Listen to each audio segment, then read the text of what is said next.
एक आदमी ने सिर्फ डिलीवरी बॉय के बॉक्स को नदी में फेंक दिया, नतीजतन अगले ही पल पानी पर भंवर बन गया, क्योंकि नदी का पानी डिलीवरी बॉक्स के जरिए निरंतर प्राचीन काल में पहुंच रहा था। यहाँ तक कि मछलियां और झींगा भी इसके साथ आ गई। इससे प्राचीन लोग बेहद खुश हो गए, क्योंकि वे एक भयानक सूखे के समय थे और महीनों से पानी नहीं पिया था। इसलिए वे सब फूलदान के सामने इकट्ठा होकर पानी पीने लगे। लेकिन कुछ ही घूंट पिया था कि अचानक गायब हो गया। असल में डिलीवरी बॉय नदी में कूदकर बॉक्स को निकाल लाया। तभी लोगों को पता चला कि जल स्तर अचानक से अजीब तरह से आधे से भी ज्यादा कम हो गया। नहीं कर सकता, इतनी गंभीर गिरावट। युवक को यह नहीं पता था कि उसके हाथ में मौजूद डिलीवरी बॉक्स प्राचीन और आधुनिक काल को जोड़ सकता है। इसलिए वह स्टेशन पर वापस आया और एक नया लेने की तैयारी की। लेकिन स्टेशन मास्टर ने उसे देर से आने का कारण देकर नौकरी से निकाल दिया और उसके ऊपर मिनरल वाटर की बोतल फेंक दी, जो सीधे उसके बक्से में गिर गई। लेकिन वह झगड़े में इतना व्यस्त था कि उसने ध्यान नहीं दिया कि वो पानी अचानक गायब हो गया। इस बीच प्राचीन काल के लोग पानी की मांग कर रहे थे। तभी एक मिनरल वाटर की बोतल अचानक उनसे गिर गई। वे उसे खोलकर पीने ही वाले थे कि महिला जनरल ने उन्हें रोका।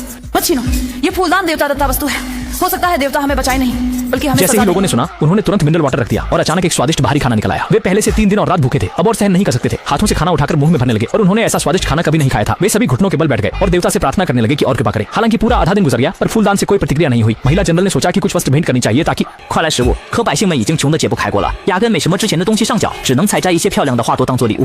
而女将军则写了一封求助书，希望神仙看到后可以送些屋子，祝他们都 मुश्किलों का सामना करने के लिए और यह सुनिश्चित करने के लिए कि वे देवता के लिए एक मंदिर बनाएंगे, सोने की एक मूर्ति बनाएंगे, ताकि मुआ परिवार की आने वाली पीढ़ियां अनंत काल तक पूजा कर सकें। और फिर फूलों के सारे से फूलदान में रख दिया। और इस समय युवक सीढ़ी पर बैठा जिंदगी के बारे में सोच रहा था। अचानक अगले ही पल बाहर का डिब्बा लगातार छिड़कने लगा। शुरू में उसे लगा कि यह कोई भूत प्रेत है, लेकिन जब उसने महिला जनरल की मदद की चिट्ठी देखी, तब जाकर उसे समझ में आया कि यह डिलीवरी प्राचीन और आधुनिक समय को जोड़ सकती है। और उसे यह भी पता चला कि महिला जनरल को दुश्मन सेना ने घेर रखा है। उनके पास न तो गोला बारूद है और न ही खाद्य सामग्री, लेकिन वह सिर्फ एक डिलीवरी बॉय है। उसके पास बड़ी मात्रा में सामान खरीदने के लिए पैसे नहीं है। तभी उसकी पूर्व फ्रेम का एक अमीर युवक और एक महिला सीईओ अचानक प्रकट हुए और उनकी इस यात्रा का उद्देश्य युवक की पैतृक संपत्ति खरीदना था। दरअसल महिला सीईओ की निर्माण टीम ने पुश्तैनी घर के पास मंदिर को खोज निकाला था, इसलिए वे इसे खरीदकर साथ में विकसित करना चाह रहे थे। लेकिन युवक ने बिना किसी झिझक के उसे मना कर दिया। नतीजतन महिला सीईओ को 50 लाख का प्रस्ताव दिया। गेहूं नहीं है तो नहीं है, देखा नहीं मैंने अभी भी फूल उगाया है। फूल रखने को फुअरदाई ने सीधे मजदूरों को बुलाया। तैयार था जबरदस्ती से छोटे भाई को बाहर निकालने के लिए। अचानक इतिहास विशेषज्ञ फंग प्रोफेसर ने उसे रोक दिया। फुअरदाई ने सोचा कि यह छोटे भाई की जिद है कि वह अपनी जमीन नहीं बेचना चाहता, जिससे वह नाराज हो गया। उसने प्रोफेसर को आश्वासन दिया कि वह तुरंत छोटे भाई को बाहर करेगा और साथ ही जमीन पर पड़ी सारी टूटी हुई फूलों को कुचल देगा। लेकिन फंग प्रोफेसर ने सीधे फुअरदाई को थप्पड़ मार दिया, क्योंकि उसने पहचान लिया कि यह जमीन तो शुरुआत है।